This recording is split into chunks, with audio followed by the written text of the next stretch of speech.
It is the early hours of June 6, 1944, and somewhere in the English Channel, a flotilla of landing craft is rising and falling in a grey churning sea. Below deck, crammed into the rusting metal belly of an LCT, a Churchill tank sits in a state of extraordinary modification. Its original gun barrel has been replaced with a short, blunt spigot mortar. Its hull has been welded and braced with additional steel, and mounted on an enormous A-frame bolted to its front glacis plate, there is a reel, a great cylindrical reel, roughly 2.5 meters across, wound tight with hundreds of meters of Hessian reinforced canvas matting.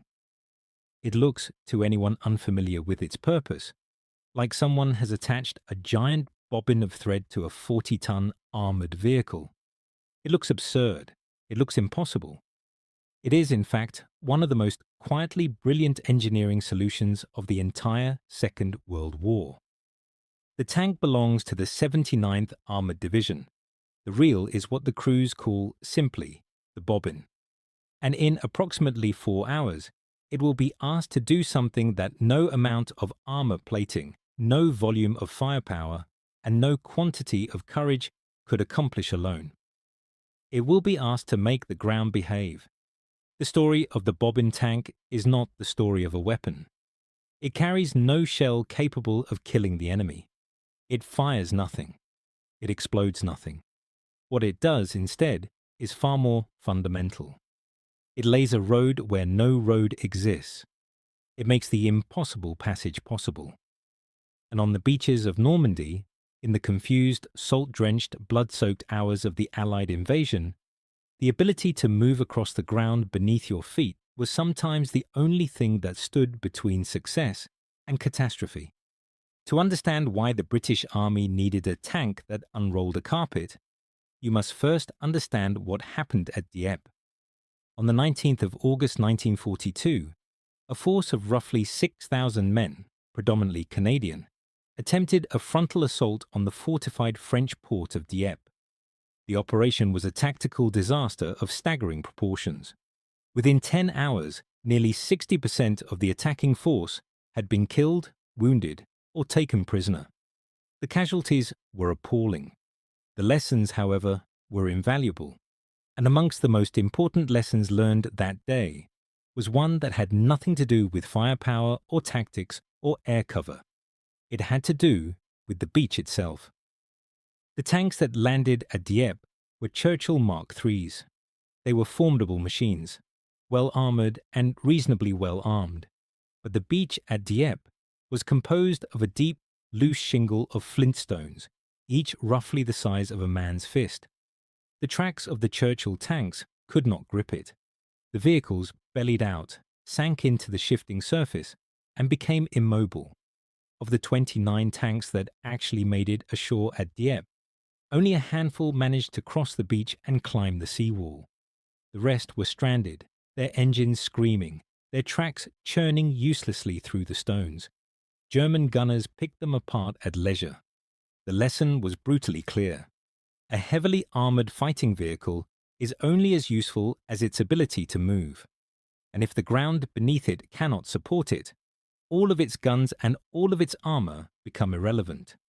The beach, the foreshore, the transition zone between water and land was not simply an obstacle in the obvious sense of seawalls and wire and bunkers.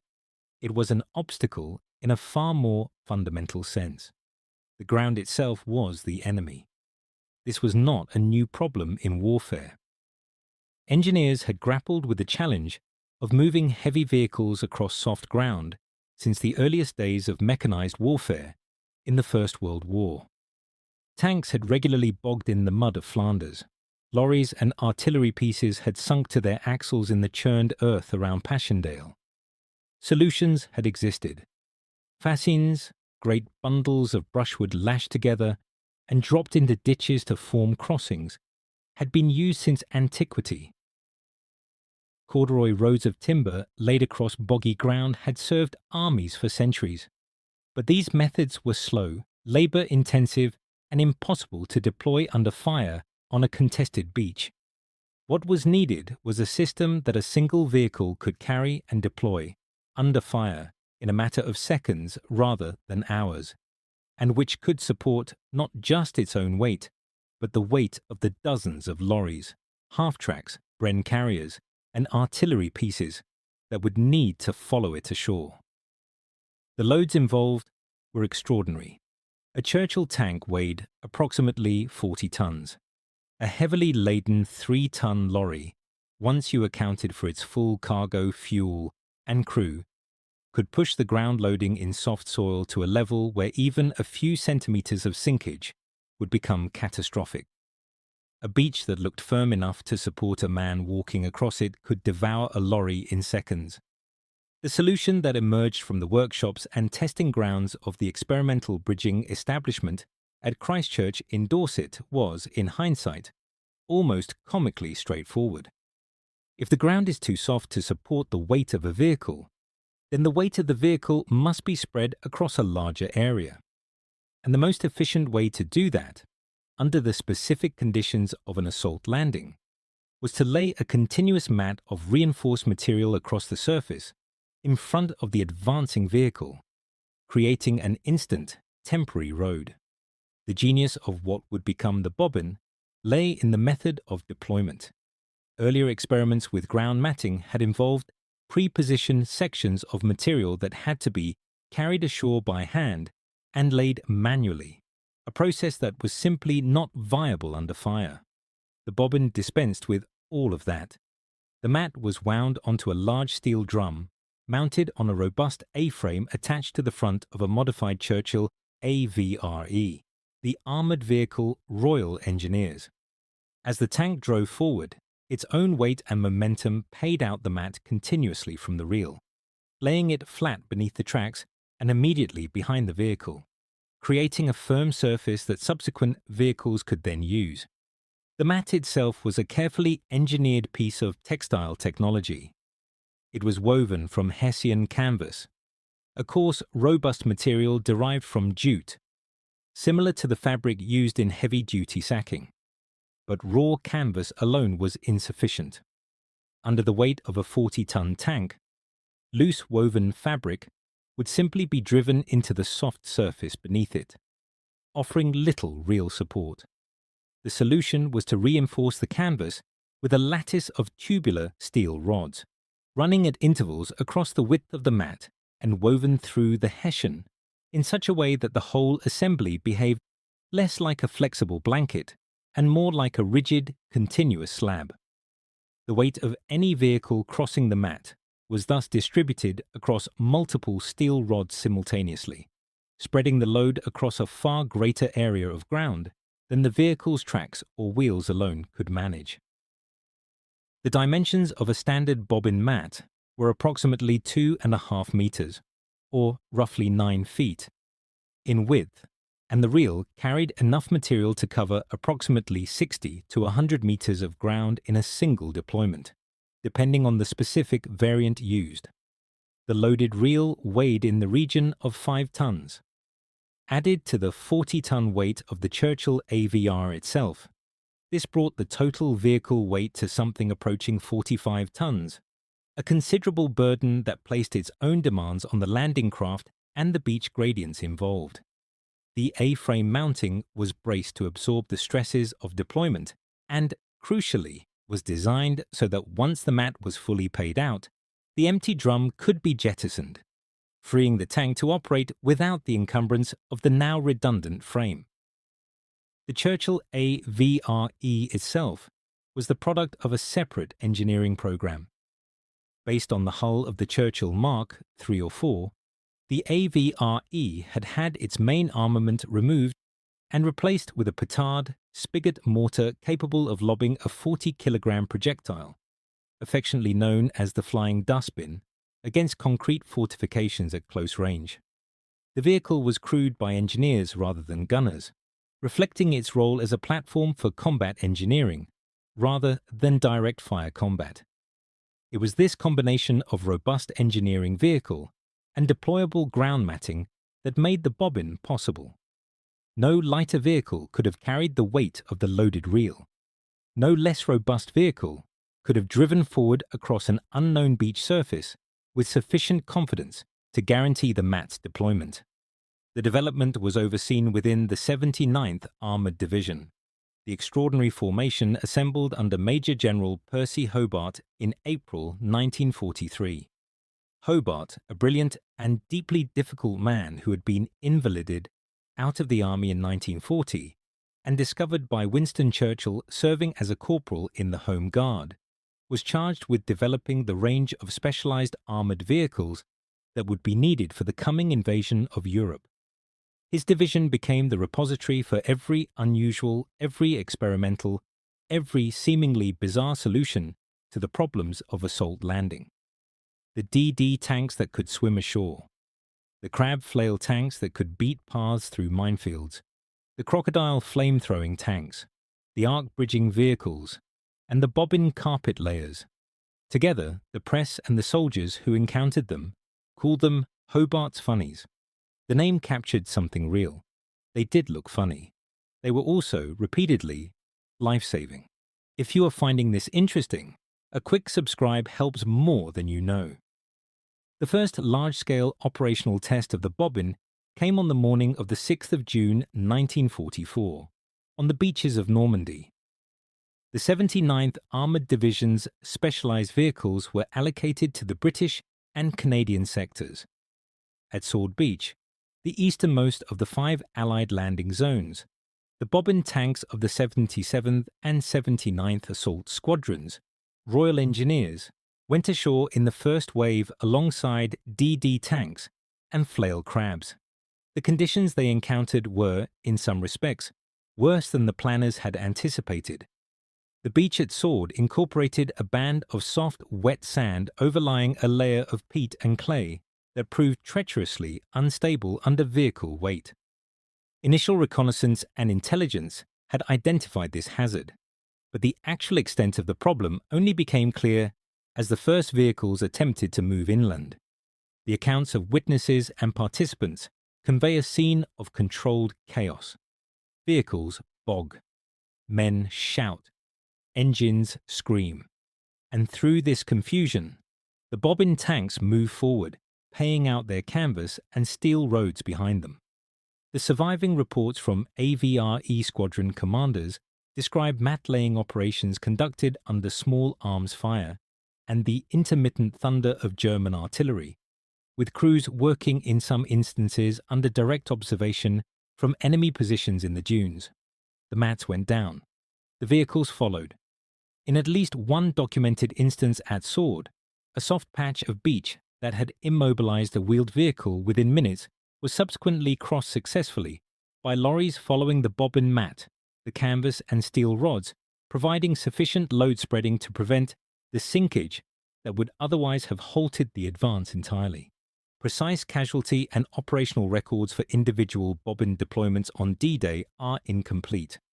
Much of the material relating to the 79th Armoured Division's operations remained classified for many years, and some records were simply not kept in the heat of the action. What is documented is the general pattern of deployment and the consistent testimony of officers and men that the mat-laying vehicles contributed significantly to the ability to move vehicles off the beach and up through the coastal exits. The scale of the potential problem, had those exits been blocked by bogged vehicles, is difficult to overstate. The narrow beach exits, the runnels and low-lying ground behind the dunes, were the pinch points through which everything had to flow. Block them, and the invasion stalls. Keep them open, and men and machines can pour inland. The comparison with the American experience at Omaha Beach on the same morning is instructive, though it must be approached carefully.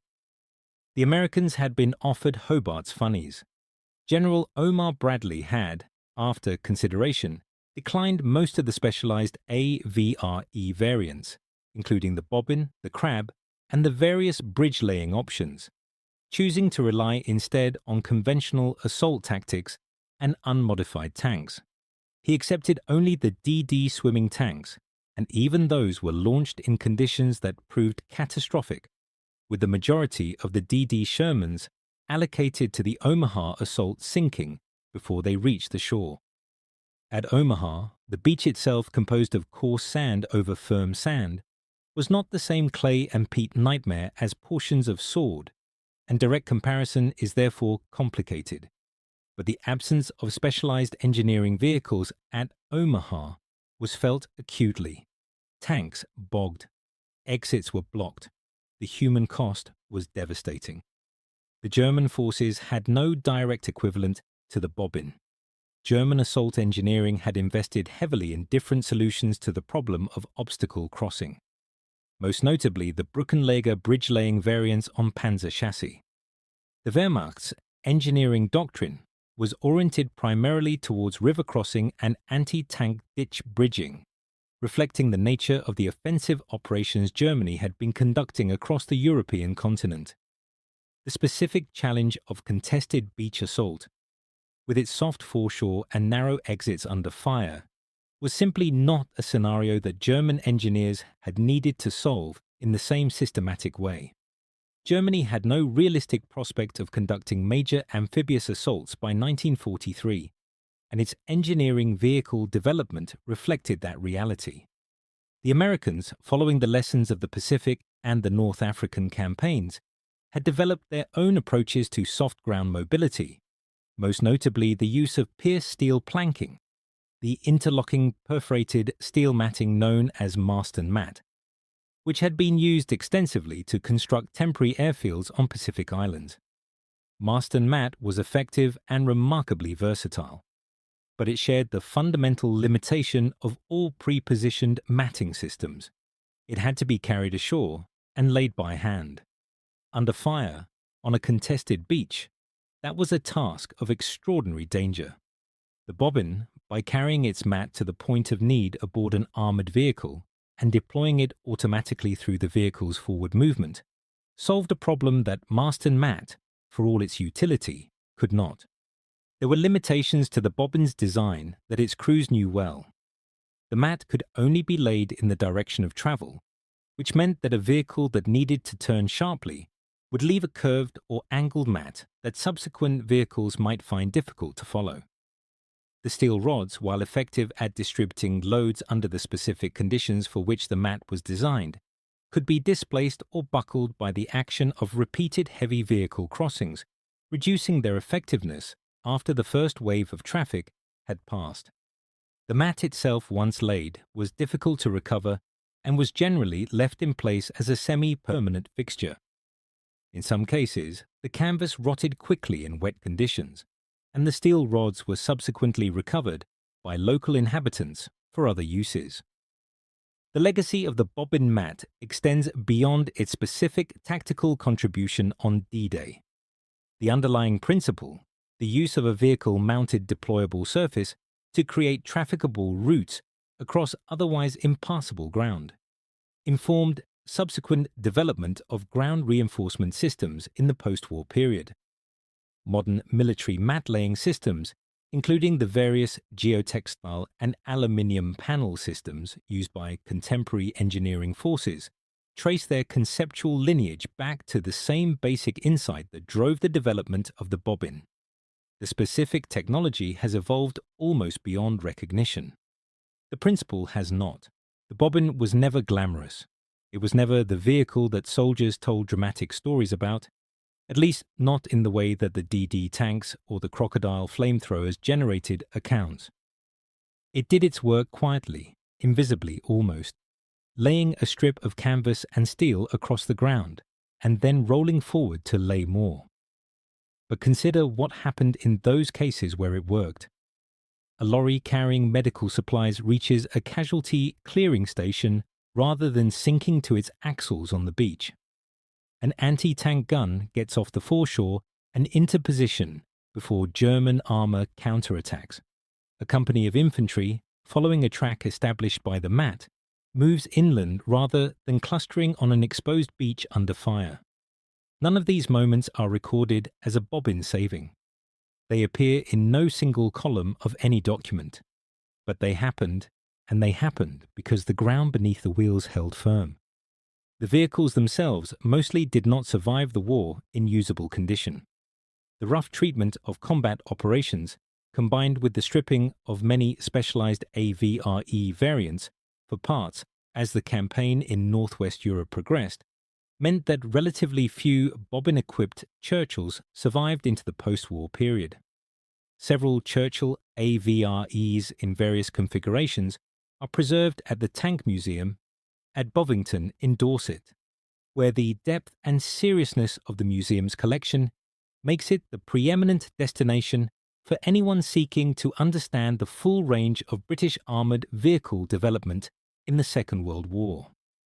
The Tank Museum's holdings include examples that illustrate the AVRE programme in detail, and the context provided there for Hobart's funnies as a whole is unmatched anywhere else in the world.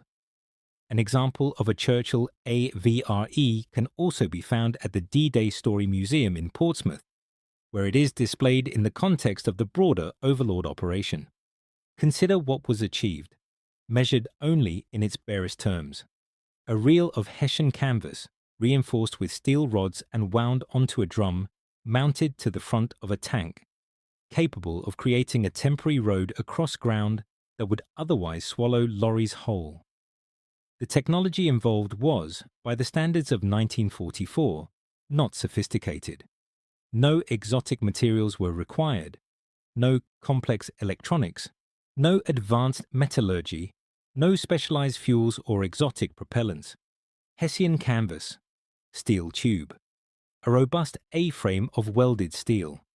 The Churchill hull, already in production, already proven. The innovation lay not in the materials, but in the understanding of the problem, and in the willingness to think about warfare in terms that conventional military doctrine had systematically ignored. The soldiers who drove the bobbin tanks into the surf on June 6, 1944, were engineers. Not, in the first instance, fighters.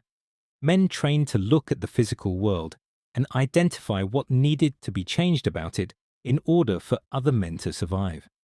They went ashore first. They laid their mats and jettisoned their empty reels, and then used their petard mortars to crack concrete, clear obstacles, and open exits. By mid-morning on D-Day, many of those exits were open. The vehicles flowed through them. The invasion continued. The canvas roll that looked absurd, that looked like something a textile factory had bolted to a tank by mistake, had done something that no shell and no bomb and no amount of courage alone could have done. It had made the ground solid, and on a beach in Normandy, on a grey June morning, that was enough.